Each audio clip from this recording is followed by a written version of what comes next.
I mean, in the end, it just came down that I don't trust anything that's going on in the situation. I don't trust myself. I don't trust that the church will take care of things. And so it's just been a lot of fear that I don't know where to take it to. Yeah.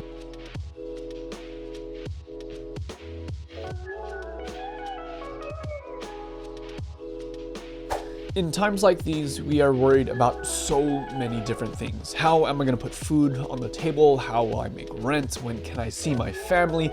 And probably most importantly, how can I not get sick? So many different concerns, and really all of them quite valid. We've never really seen this kind of panic before. But as Christians, we're told to hold on to God with faith.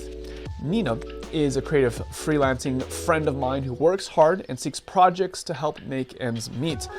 Now, as Corona has shifted the workplace, she's now facing some new challenges. At the beginning of the year, things were going a little slow creatively and work-wise. I was out of a job, my husband was out of a job, but we were thinking we're fine financially, we'll be okay.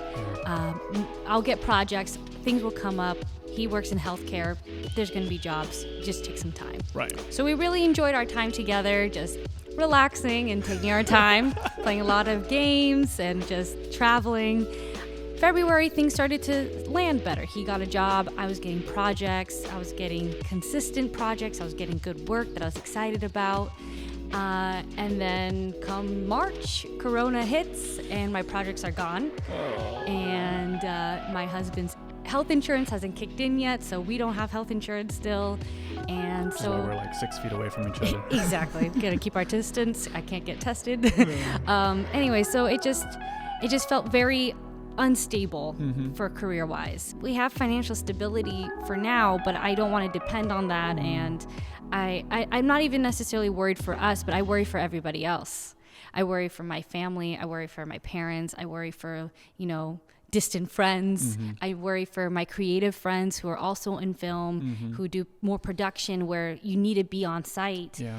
And so I think I've just been carrying so much fear and anxiety for people, whether they want me to carry it or not. I'm just that person. Yeah.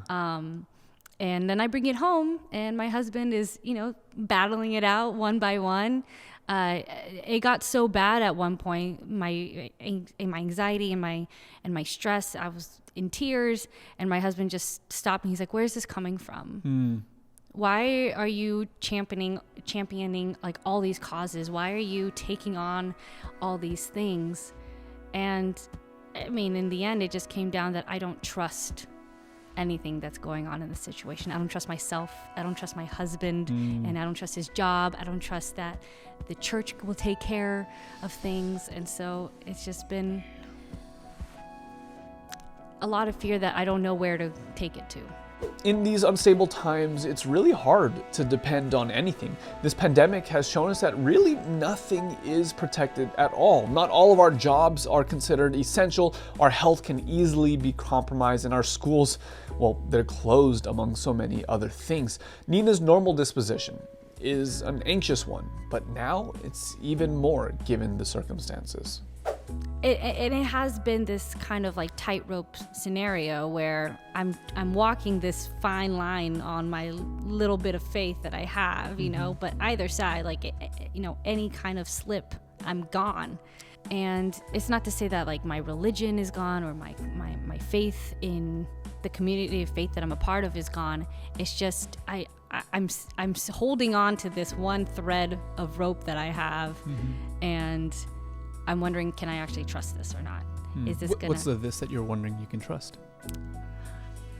I think it's God. I think I'm really wondering, is he gonna provide? Is he gonna care for me? And I know we sing it, cast your burdens on Jesus because he cares for you. And I understand, like, I say these things, I hear them being said, primary school says them, we say it all our lives, but right now this is the actual moment of truth when it comes to this. You're facing it head on and you're like, do I actually trust you because you care for me?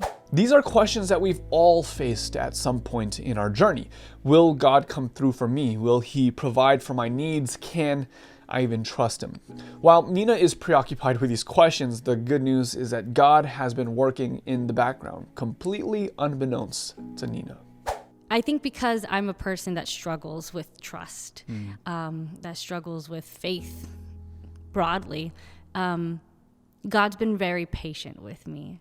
He's not trying to test me. Right now, he knows that this is not the time to test this faith. He's doing everything he can to just reassure me. And I'm grateful for that, because I know a lot of people right now are going through those tests of faith. And I know that that's going to be for different people at different times. But for me right now, everything that I'm worried about, God's like, let me give you that and more. You know, when the issues come up, when the fear arises, my first instinct is very rarely to pray about it.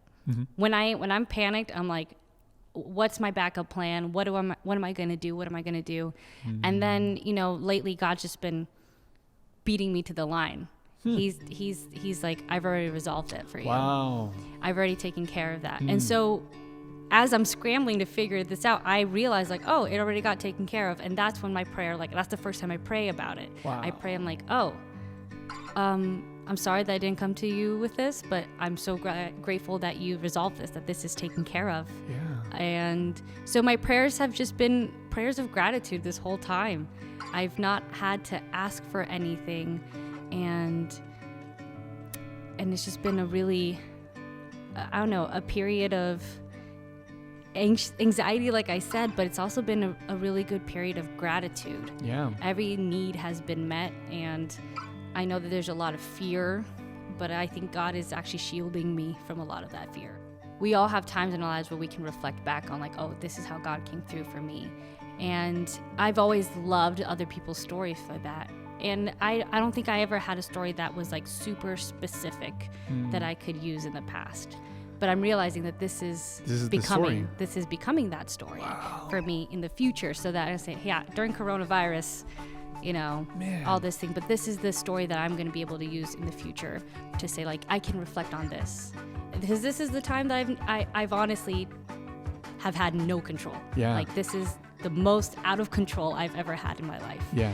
And God is coming through. Yeah. So this is my story. I want to be more attentive to what else is going on around me and spread the good hope that I have right now, that, like, you know, even if everything falls apart, God's got it in his hands. He's going to take care of it. And that's not always easy to say. Like, at this time right now, I'm like, I don't even know if I can actually believe that. But I want to. And I think there's that desire to want that to happen that will encourage a lot of people, and it encourages me. It's like, you don't have to necessarily have the faith right now, but you can have the want for that faith, and I think that's the right direction. So I also want to be doing stuff at this time. Since I have these needs provided, I'm fortunate. I know that I have a lot of privilege in this time. I can work from home. I'm safe. The needs are met. I have food in my pantry. So what am I going to do with this privilege? What am I going to do with these blessings? So just being more open and attentive, and I think I've been able to let people in. I know we're supposed to be social distancing, but there's a lot of people who are really lonely at this time. And even before Corona and before COVID, they were lonely too. But now there's this extra element that's dividing them. So even if for me, in my instance, because I have all these things taken care of, I am able to let people in one at a time, and I'm able to take care of them the best way I know how, feeding them, loving on them, playing games, distracting, whatever it needs. And it's not going to be forever, but this is what I can do now. And I'm just realizing what are the things and tools I have now. Yeah.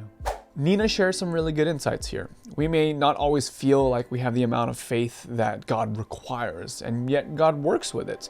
We may feel like our faith is so small, but Jesus says that even a small faith can move mountains. So what are the mountains in your life? What are you needing him to move? What anxieties perhaps do you need to cast on him? Because the promise is that he'll take care of you. No matter how much faith you have, God hears you and loves you no matter what.